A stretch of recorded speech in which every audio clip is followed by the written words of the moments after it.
নমস্কাৰ সকলোকে স্বাগতম জনাইছোঁ নতুন ভিডিঅ'ৰ মাজলৈ। সো ফাইনালি ভেটেনাৰী ডিপাৰ্টমেণ্টৰ ফালৰ পৰা ভেটেনাৰী ফিল্ড এছিষ্টেণ্টৰ সম্পৰ্কে নিউ আপডেট আহি গ'ল।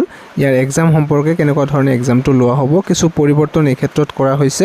সো সেইবাবে হয়তো ইমান দিন দেৰি হৈ আছিলে। সো আপোনালোকে প্ৰথমতে ক্লিপটো চাই লওক। ভেটেনাৰী ফিল্ড এছিষ্টেণ্টৰ ৰিক্ৰুটমেণ্টৰ সম্পৰ্কত Assam animal husbandry veterinary subordinate service ৰুলখন কেবিনেটে অনুমোদন কৰে।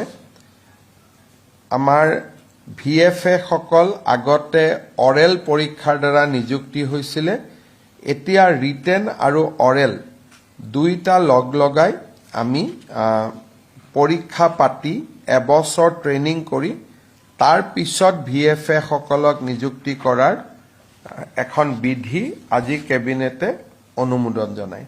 সো নিশ্চয়কৈ চালে ইয়াতে CM ছাৰে নিজে ক'লে যে ভেটেনাৰী ডিপাৰ্টমেণ্টৰ ফালৰ পৰা যিটো আপোনালোকৰ VFA অৰ্থাৎ ভেটেনাৰী ফিল্ড এছিষ্টেণ্ট, ইয়াতে আপোনালোকৰ অৰেল টেষ্ট অকল লোৱা হৈছিলে, কিন্তু এতিয়া কি হ'ব, এতিয়া অৰেল টেষ্ট ডাইৰেক্টলি লোৱা নহয়, ইয়াতে প্ৰথমতে আপোনালোকৰ ৰিটেন এক্সাম লোৱা হ'ব।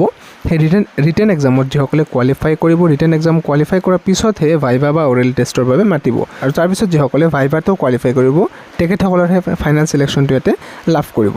আৰু ফাইনেল চিলেকশ্যন লাভ কৰাৰ পিছত ইয়াতে এবছৰীয়া ট্ৰেইনিংটো কৰা হ'ব। ট্ৰেইনিংটো কৰাৰ পিছতহে ইয়াতে পষ্টিংটো দিয়া হ'ব। এতিয়া কথা হ'ল যে যিটো 200টা পষ্টৰ এপ্লিকেশ্যন লোৱা হ'ল সেইকেইটাৰ কি হ'ব, সো নতুনকৈ এপ্লাই আহিব নেকি? সো চাওক, সেই ক্ষেত্ৰত কোনো ধৰণৰ আপডেট এতিয়ালৈকে অহা নাই।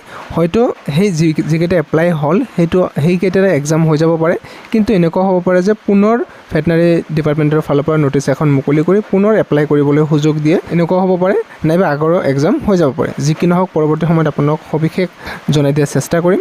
আৰু ইয়াৰ চিলেবাছ সম্পৰ্কে যদি চাই, চিলেবাছটো আগতে যেনেকৈ আছিল তেনেকুৱাই হ'ব পাৰে, কাৰণ ইয়াতে ৱেটেজটো আপোনালোকৰ ফিজিক্স, কেমেষ্ট্ৰি, বায়'লজি যিহেতু থাকিব লাগে ছায়েন্সত, তো এওঁলোকে কৰিব পাৰিব। আৰু চ' ফিজিক্স, কেমেষ্ট্ৰি, বায়'লজি আৰু যেনেকুৱা অসমৰ সাধাৰণ বেলেগ কম্পিটিটিভ এক্সামত লোৱা হয়, ঠিক তেনেকুৱা ধৰণে হয়তো এক্সামটো ইয়াতে লোৱা হ'ব। চ' খুবেই সম্ভৱ যে ডিপাৰ্টমেণ্টৰ ফালৰ পৰা নটিচ এখন মুকলি কৰি এই ক্ষেত্ৰত আপডেট জনাই দিয়া হ'ব যে কি কৰে তেখেতসকলে, আগৰ এক্সাম হ'ব নে নতুনকৈ পষ্ট মুকলি কৰিব।